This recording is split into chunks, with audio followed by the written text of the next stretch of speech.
يا وزير داخلية، يا ريس، أنا هنا ولادي بيدرسوا المطالبات بتاعتهم بالدولار، وعندي حاليا مطالبة 6500 دولار لازم أدفعها لجامعة القاهرة، وإلا مش هلتحق، مش هخش الامتحان. لفيت لغاية دلوقتي سعادتك واخداها من المهندسين اكتوبر، الشيخ زايد، مفيش حد عايز يديني دولار واحد، مع اني بقدم لهم المطالبة.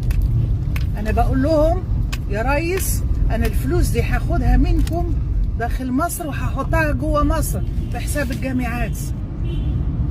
هو ايه اللي بيحصل في البلد؟ انا اجيب منين؟ اعمل ايه؟ اضيع اولادي؟ اضيع نفسي؟ انا ما افهمش يعني ايه صرافه ولا بنك ما يدينيش دولار وانا عندي المستند اللي بيقول انه الدولار ده رايح للجامعه.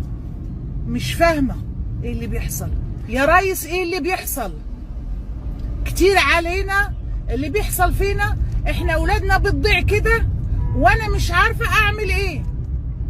يعني اجيب ايه للناس دي عشان تعطف عليا وتديني دولار، وانا مش باخده ببلاش، انا باخده بفلوس وباخده بسعر عالي في التعويم. يعني اعمل ايه يعني؟ والجامعه ما بتاخدش غير بالدولار.